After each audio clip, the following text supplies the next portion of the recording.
المعلم أشرف. بيجوز لأنه ما كان يخاف من الموت، أو بيجوز لأنه ما كان بده يبين للكل إنه ما بيخاف من الموت،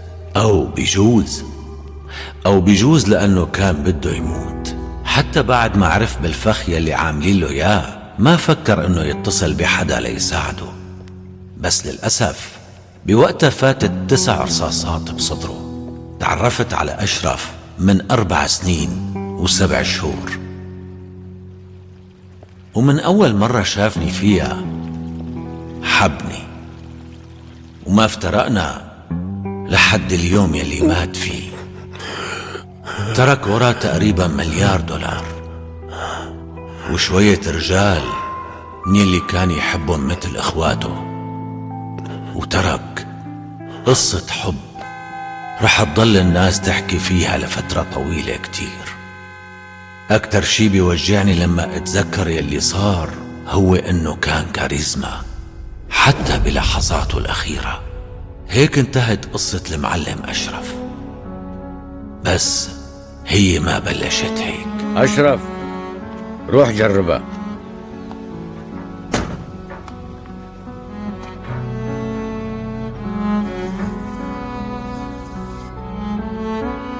يلا شغل.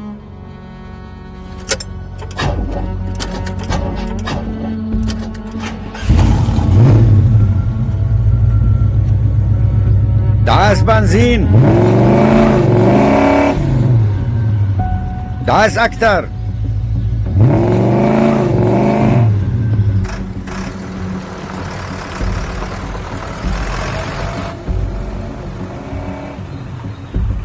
كمان دعاس بقوة. تمام، طفيها. تعال عندي.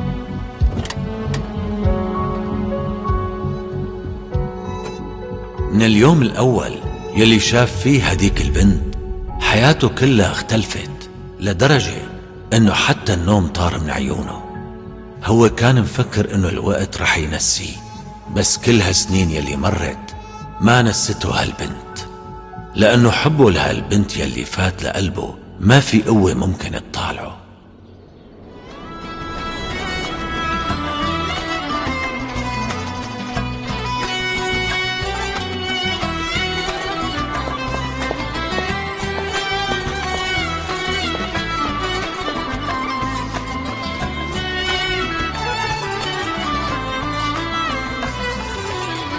Yıllardır küllenmiş aşkın var bende. Aşkın mekan kurmuş yanan gönlümde.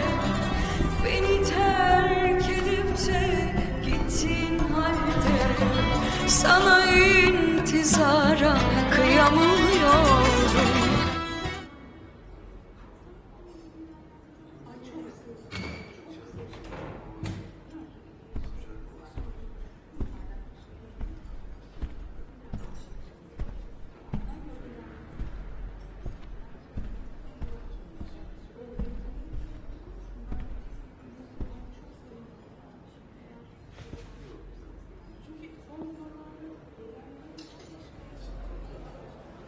ثلاثة 2 1.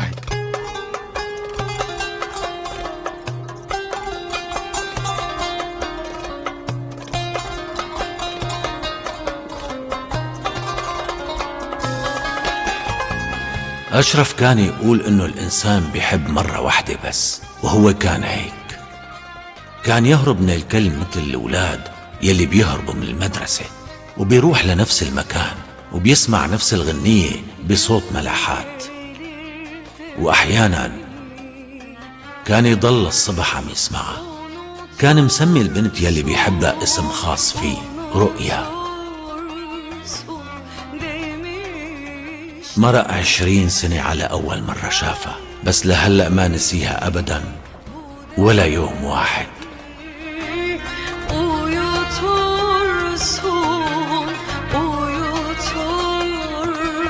وبعد كل هالسنين لسه لهلأ عم يتذكر تفاصيل وشها يلي ما بينساها. كان يفكر بعيونها وبشفايفها وحتى بشعرها، وأكتر شي كان يحبه فيها هو لون بشرتها ولون عيونها. ولما حكى قصته في ناس كتير ما صدقت وقالت معقول يصير هيك شي؟ معقول إنسان يحب واحد شافه من بعيد وكان بعمر صغير وحتى ما بيعرف اسمه كمان؟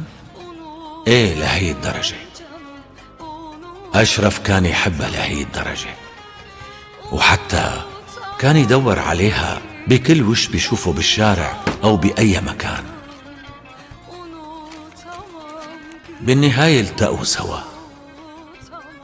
بس الأمور ما مشيت مثل ما بده. هدول الثلاثة جوردال مسلم وفاروق هن الرجال يلي حوالين أشرف، خاصة جوردال بيكون أقرب واحد لأشرف. اصحك لا تزتي اصحك. انت وحدة مجنونة وما عندك عقل. مين هي بولند؟ ليش عم تزتي علي المزهرية؟ احكي. الله ياخدك ويريحني. احكي بسرعة، مين هي بولند؟ مين؟ لك هذا واحد بيشتغل معنا ومنحبه كثير. حاجة تجذبها يعني، معقول انت ليش تقتلك؟ انت اكيد هذا جنيتي. أخي جوردال لقبه المجنون لأنه كان مجنون عن جد وأقرب واحد لأشرف، بيعتبره مثل أخوه، وبالمناسبة بيستخدم السلاح منيح بس للأسف نسونجي. كان مكتوب بولانت على الموبايل، ليش لحتى ترديه؟ بحياته كان في أكثر من مرة، بس الغريب إنه كان يحبهم كلهم. الو داريا، كيفك حبيبتي؟ متضايقة شوي شو في يا روحي؟ مين اللي مضايقك؟ احكي لي لشوف. صراحة. بتوقع اني حامل.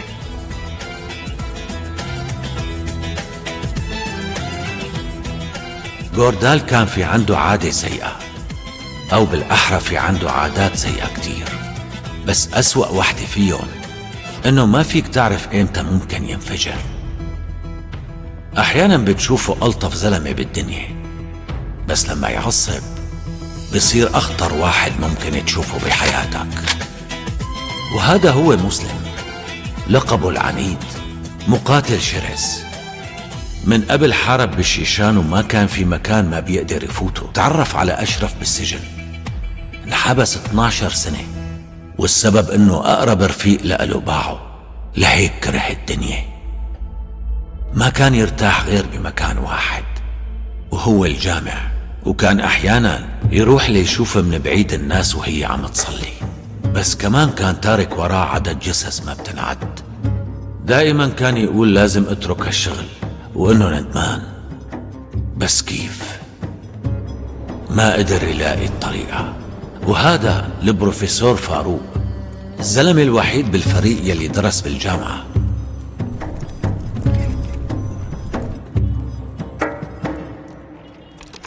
لما اكتشف انه مرته عم تخونه ما قدر يأذي مرته، فقوص على الزلمة يلي خانه معه وقتله، وكمان تعرف على أشرف بالسجن. أعصابه كانت هادية لدرجة بتخلي الناس تعصب. ناقص 37,000 تقريبا. يعني انت سرقت المعلم أشرف. شو يلي عم تحكي؟ أي سرقة هي؟ وبعدين مين هذا أشرف اللي عم تحكي عنه؟ كل شي واضح هون. هي الحسابات وهي البضاعة اللي فاتت. أكيد في غلط بهي الأوراق. لا ما في غلط، لهيك اوعك تعيد هالشي. أنا متأكد إنه في غلط. طيب باسم المعلم أشرف أنا مضطر أوص عليك، بس رح كون ممنونك إذا ما عيطت. شو يلي عم تساوي؟ أكيد ما رح تعمل هيك. لك أنت واحد مجنون. طول بالك شو أخي، شو عملت؟ ليش قوصت عليه؟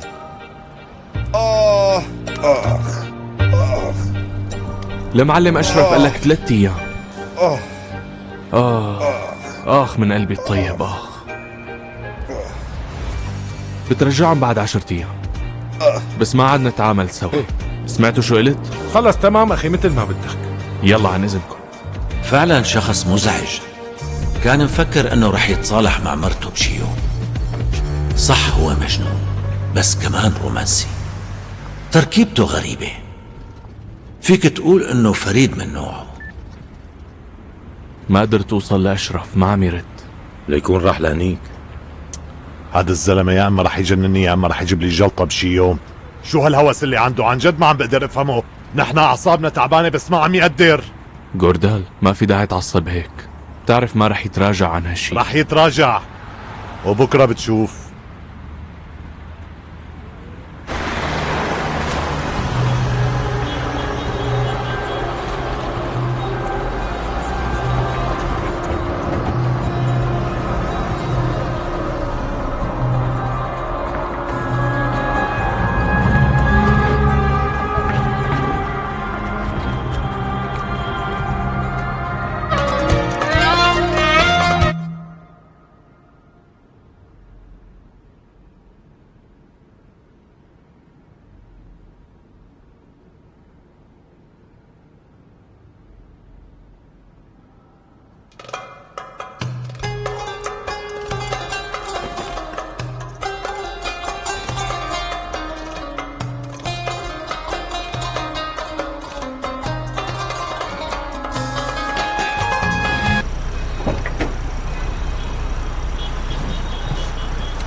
فهمني شو عم تحاول تساوي؟ فهمني شو اللي عم تحاول تساويه؟ كرمال الله بس فهمني، يعني معقول ما داخلك لهلا؟ يا اما انت جنيت يا اما بدك تخلينا نجن، ولا لا تكون حابب تفضحنا قدام العالم. انت اكتر واحد بيعرف انه عزرائيل عم يلاحقنا يوم بيوم. الاعداء تبعنا عم يلاحقونا والشرطة عم تلاحقنا كمان، وحتى في وسخات بهي البلد كمان عم يلحقونا وما بنعرف مين هنن. بس المعلم وين؟ قاعد بالكازينو ولا على باله وعم يسمع اغاني. خلص بقى جوردان، لا تكبر القصة. ليك مسلم اصحك تتدخل وقال عن جد رح زعلك هي المرة، لاني عم بحكي عن جد وما عم بمزح. في احتمال انه بكرة او بعد بكرة بابا يعقوب يموت. فيك تفهمني شو اللي رح يصير للايتام؟ مين اللي رح يجمع كل هدول الناس غيرك؟ فهمني. طيب ماشي، اذا كنت ما عم تفكر بحالك، طيب على القليل فكر فينا ولا مالنا قيمة؟ اذا ما كنت منتبه فانت هاملنا على الاخر. يلا اشرف كرمال الله احكي شي.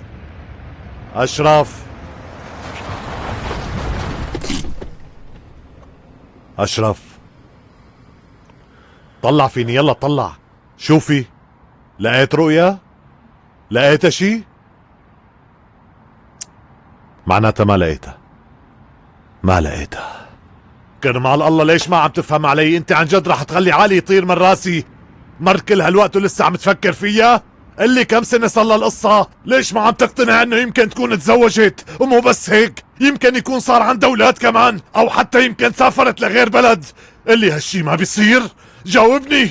لك بجوز توفت وبجوز هلا بالقبر.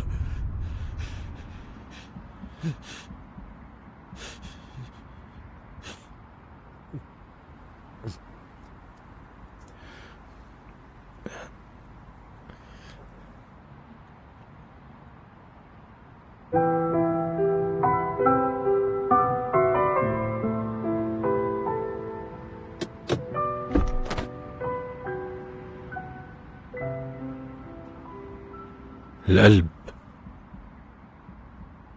بيحب مرة واحدة، بس مرة.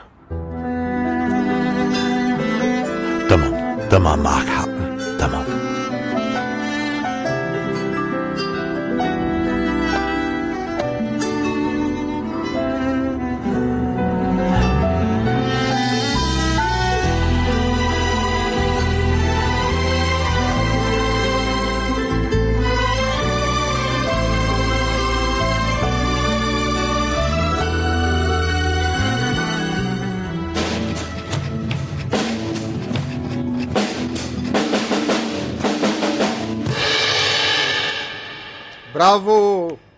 برافو. بتشكركن كتير لتفاعلكن الحلو معي، وبتمنى تكونوا انبسطتوا معنا بهالحفلة. يعطيكم العافية شباب. وهي كمان يوم تاني المكان فاضي. صح. يسعد مساكم. مين المسؤول هون؟ أنا. بدنا نسكر الباب. لا، ليش؟ ما عم بقدر ادفع ديوني. معناتها ما رح نقدر ناخد مصارينا. للأسف ما فيني. حاكن علي يا شباب، سكروا لي حساب الطاولات. كنا منعرف انه هالموضوع رح يصير، بس اكيد رح نتخطى هالايام الصعبة ولا شو؟ اساسا بقيلنا شوي ورح نوصل لهدفنا، لهيك رح نتحمى. ماشي، بس انا ما عاد بدي صير مشهور لا هلا ولا بعدين. تمام، بس القصة مانا قصة شهرة وبس. كان في عنا احلام تانية واهداف تانية، ولا انا غلطانة؟ لازم تعرفي انه في فرق بين الحقيقة والاحلام. جيرين، بعرف كلامي بضايقك. المحطة التالية شيشانة. المحطة التالية شيشانة. طيب رح انزل بهذا الموقف، بس لا تتشائموا. تمام. اتفقنا؟ اتفقنا. يلا بشوفكن.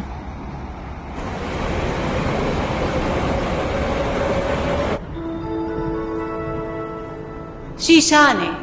خلينا على تواصل. انتبهي على حالك.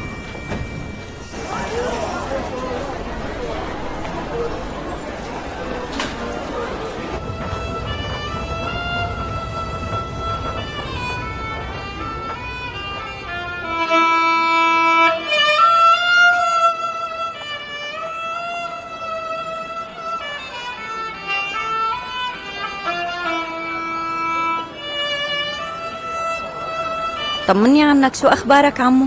والله الأمور ما لها منيحة بنتي. من فترة وعدت أحفادي إني أشتري لهم كرة قدم، بسيطة مو مشكلة، لا تضايق حالك، هلأ منحل هي القصة. ان شاء الله. تتذكر الغنية تبعنا؟ يلا عزف لنا اياها عمي، أنا جاهزة.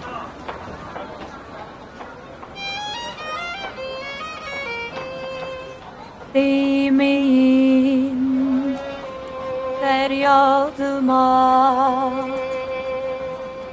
figanıma değmeyin. تعالوا خلينا نسمع. Eğer sevda bu demekse صوتها كتير حلو. ايه عن جد؟ ben vazgeçtim. تعالي خلينا نسمعها. يلا تعالوا شوفوا، خلونا نسمع. حلو كتير. يلا كلنا مع بعض. Hadi yüreğime gayret, yine sıkı dur, yine sabret. Başını eğmedik tut, bu bir rüyaydı farz et. Hadi yüreğime gayret, yine sıkı dur, yine sabret. Başını eğmedik tut, bu bir rüyaydı farz et. Hadi yüreğime gayret.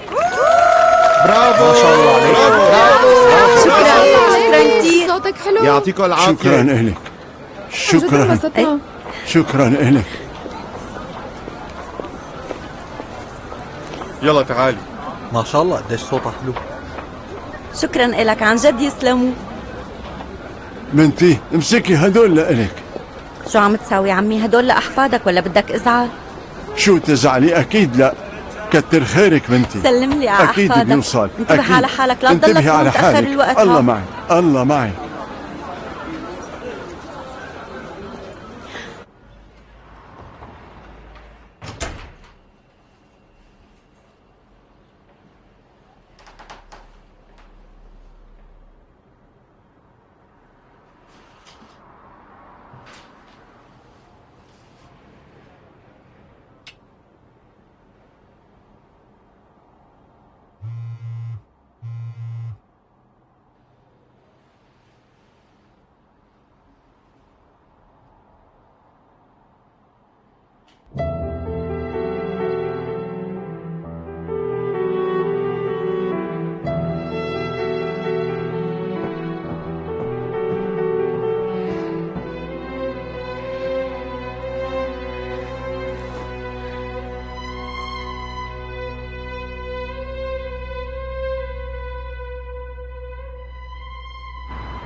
يا ربي شو هالحالة مع شخيره لهالزلمة.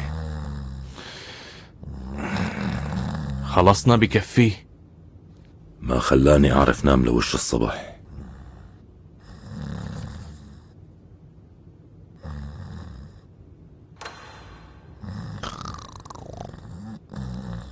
جوردال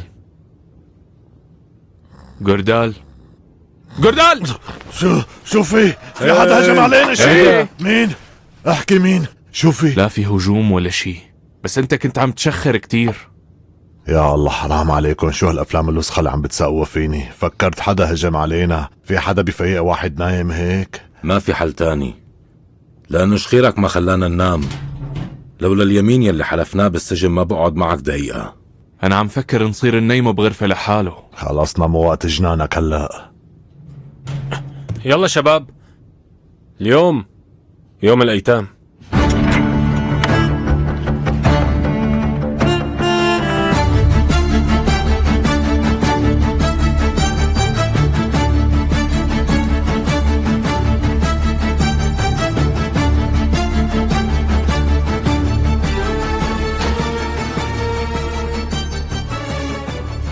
يسعد صباحك ماما حفيظة. وصباحك ابني.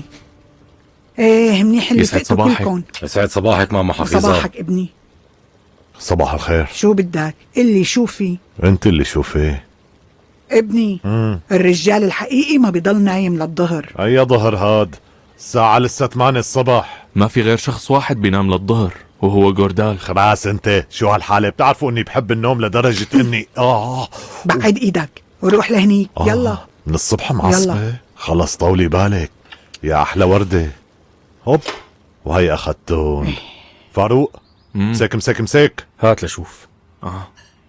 وهي الشاي. صبلي. اشرف، بدي افهم شغله، من وين جبت هالمجنون وورطتنا فيه؟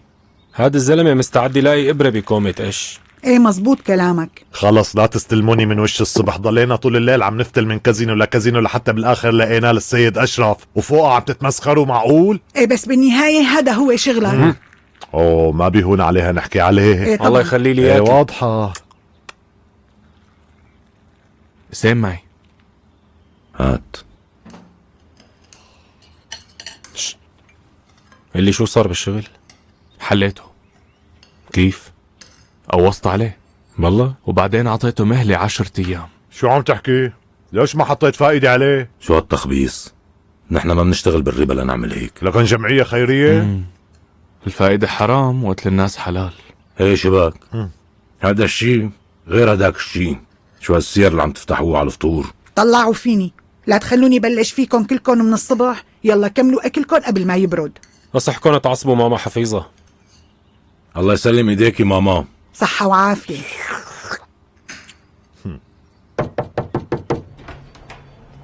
صباح الخير عمي محرم. طلعوا من بيتي. شو قلت؟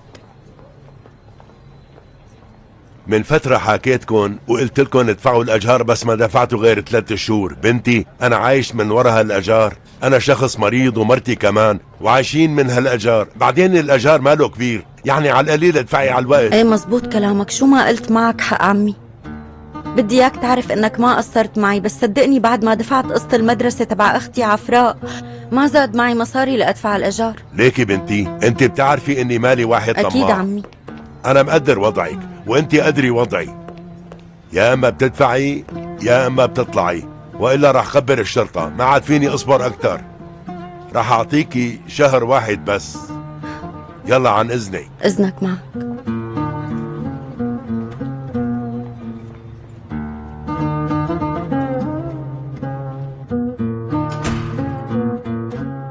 اختي خير، شو في من عند الصبح؟ لا ولا شي، انسي. هاد كان صاحب البيت؟ ايه. ليكي اختي، بدي اقول لك شغله. شو رايك لو اني اترك المدرسه واشتغل وصير ساعدك؟ اكيد ما رح نعمل هيك شي، انا بحل الموضوع. ايه بس ما معنى ندفع الاجار. خلص قلتلك اني رح حل الموضوع، بس لازم نصبر شوي. الو نعم. كيف؟ طيب سكر برجع بحاكيك. خير ان شاء الله. شو في شخص ناشر فيديو لإلي. ورجيني. الفيديو وصلان ل 250,000 مشاهدة ب3 ساعات. ورجيني التعليقات. ما عم صدق، هدول كاتبين شغلات كتير حلوة عنك. اجاني اتصال. الو نعم. أنسة نيسان، أنا إبرو من جامعة عفراء. تفضلي. أقساط الجامعة تبع عفراء ما اندفعت لهلا، ولهذا السبب اتصلت فيكي. ما فهمت كيف يعني ما اندفعت؟ بس أنا بعتلك الأقساط مع عفراء وأكيد اندفعوا. مع الأسف لا. طيب برجع بتصل فيكي بعد شوي. شو اللي قالته هي المرة؟ ليش شو قالت لك؟ قالت لي الأقساط ما اندفعت. عطيتك مصاري لحتى تدفعي الأقساط؟ ايه بصراحة ما قدرت ادفع. شو يعني ما قدرتي تدفعي؟ شو عملتي كرمال الله فهميني. أنا اضطريت أصرف هدول المصاري. كيف؟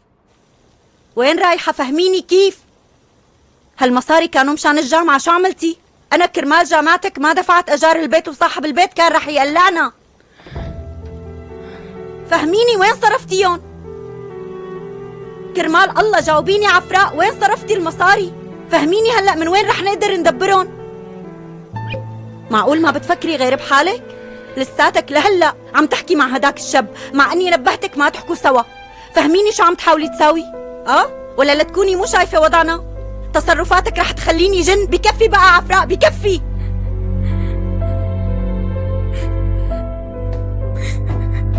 عفراء استني لا تروحي. يا ريتني متت انا كمان بهداك الزلزال.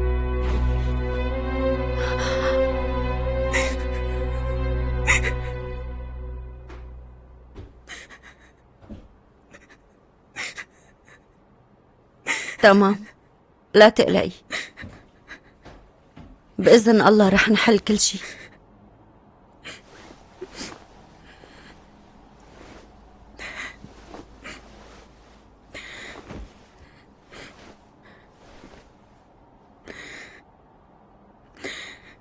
عن جد بعتذر منك كتير اختي.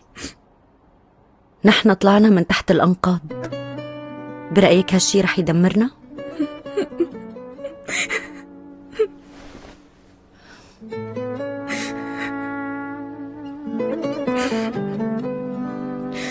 لا تتضايقي مني. أكيد لا.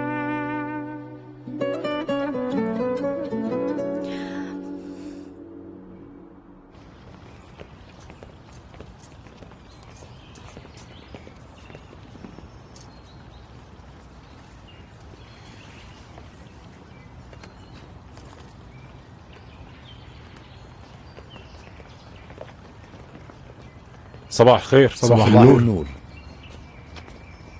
انت وصلني اليوم. امرك معلم. رح نروح بسيارتي. يلا رح جيبها فورا.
شو يعني مصاريك راحت؟ الواطي أخذ المصاري وهرب. شي حلو والله. ولوين هرب؟ لبرات البلد.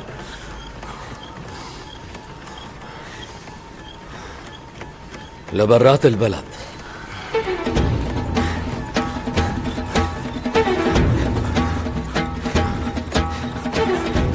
على فكرة كنا رح نربح كتير، فيكن تقولوا تقريبا 30%،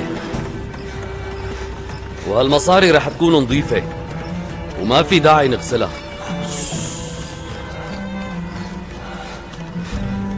وبما انكم اخذتوا لي مصاري فرح اخلص عليكم.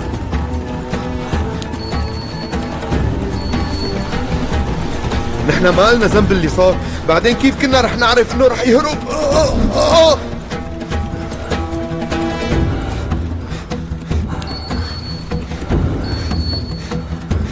في حل واحد، لازم ترجعوا لي مصاري. هدول 10 ملايين دولار، من وين بدي أمن لك ياهم؟ هالشي ما بيخصني، اعملوا شو ما بدكن وامنوهم، المهم ترجعوا لي المصاري لايدي. قارو تمام معلم، بس اعطينا مهلة لنأمن لك ياهم. ما في مهلة، بتعملوا اي شي وبترجعوا لي مصارية حتى لو بعتوا اعضائكم. سمعتوني شو حكيت؟ سمعنا معلم. لازم نروح، بابا يعقوب ناطرنا. اليوم هو يوم الأيتام. شو بدي أعمل؟ خسرنا كل مصارينا، إذا عرف بابا يعقوب وقتها رح يقتلني لأنه هي مصاري أيتام. هلأ ما رح نحسسه بشي، لازم نتصل بعزة آغا.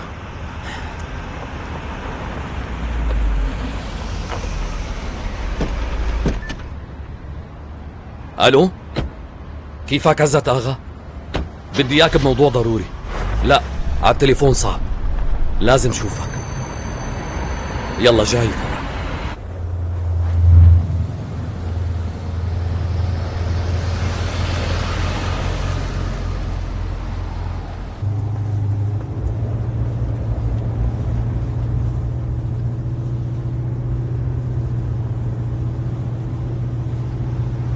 لوين رايحين؟ انت خليك عم تسوق. امرك معلم.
تعالوا جوز.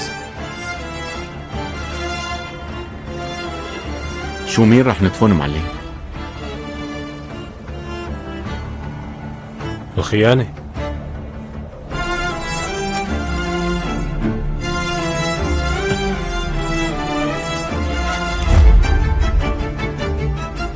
شو يلي قلته للشرطة اوغوز؟ ما في شرطة ولا شيء اخي، هلا بشرح لكم كل شيء. شو اللي قلته للشرطة اوغوز؟ بترجاك سامحني. بعد هيك معلم اشرف، ابن عمي موجود بألمانيا وقدمت على فيزا، بس ما وافقوا لي عليها، وهدول لما عرفوا بهالقصة قالوا لي رح يساعدوني، بس بشرط اني اخبرهم عنكم. بس صدقني ما قلت لهم شي كتير، وحتى اني قلت شي ما صار. يعني معقول اعمل هيك؟ بترجاك لا تقوصني.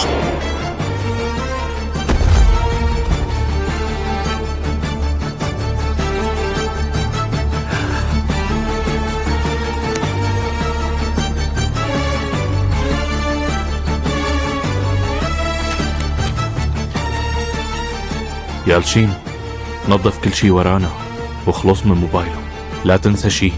تمام أخي، أنا بحلها. على الفندق.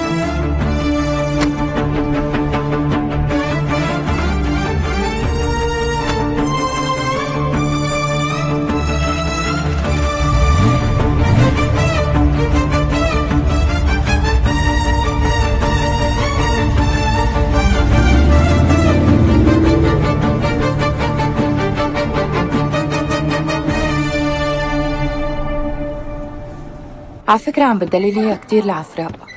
بلا تخبيص أي دلال هاد، انتي مو فهمانة شي.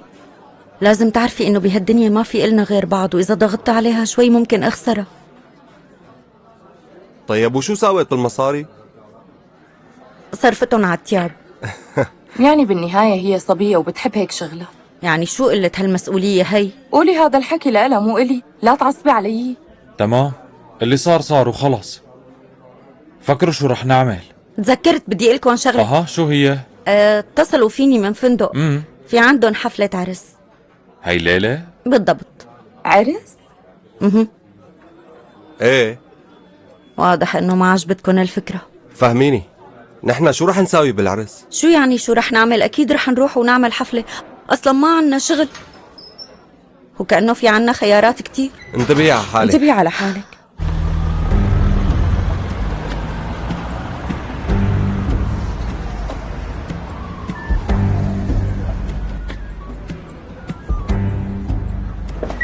عاطف، تعال شوي.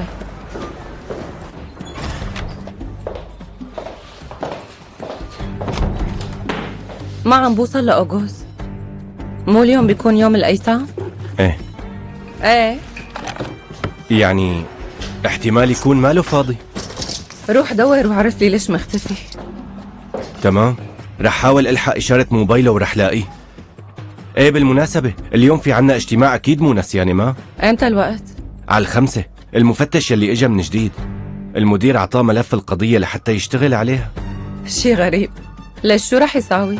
3 سنين ما قدرنا نحلها، هو رح يحلها هيك فجأة يعني؟ والله ما بعرف، بس بيقولوا عنه انه زلمة كتير شاطر. عكلين انا طالعة لسه في وقت للاجتماع.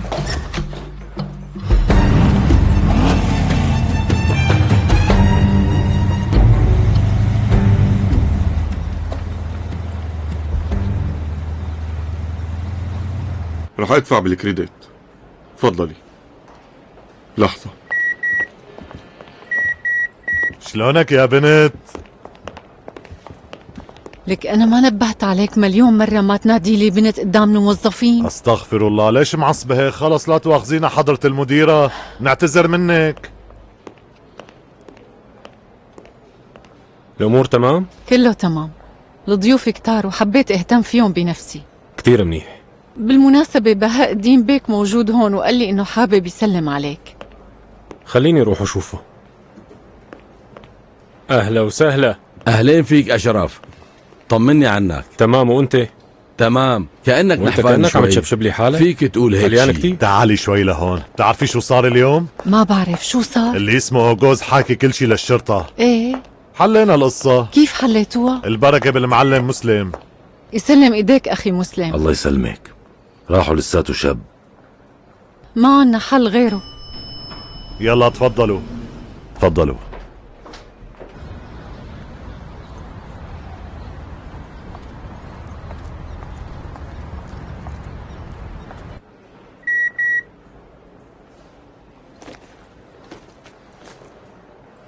مرحبا. أهلا وسهلا.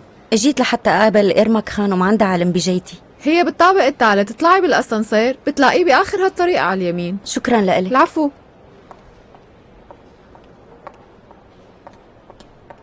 يلا منجتمع عن قريب. أكيد، انتبه على حالك.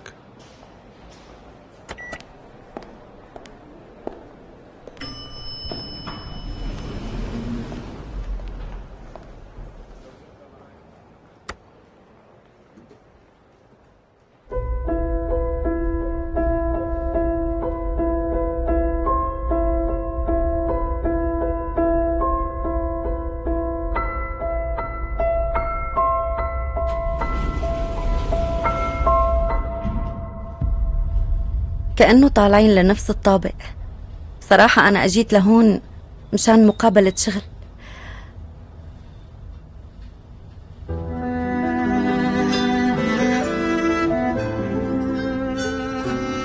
شو الشغل؟ لما حكوا معي قالوا لي إنه في حفلة عرس، نحن فرقة موسيقية ورح نغني فيه. حلو.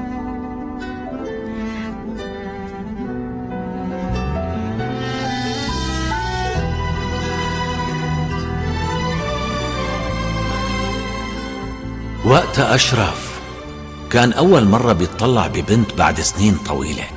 الإحساس يلي إجاه لما شاف هالبنت مثل الإحساس يلي إجاه لما شاف رؤيا. اطلع على رقبة البنت وما لقى الإشارة يلي عم يدور عليها، يعني مانا رؤيا.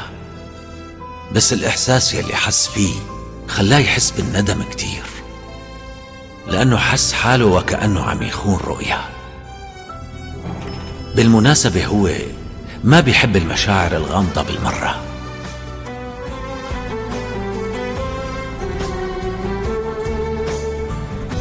حبه لرؤيا حب أبدي، وباللحظة يلي شاف فيها هي البنت ما كان لازم يسمح لحاله أو لعيونه إنهم يتطلعوا فيها أبدا. وبهاللحظة انتبه لحاله إنه كان عم يفكر بهي البنت يلي شافها من شوي، ولهالسبب حس إنه خاين وكره حاله.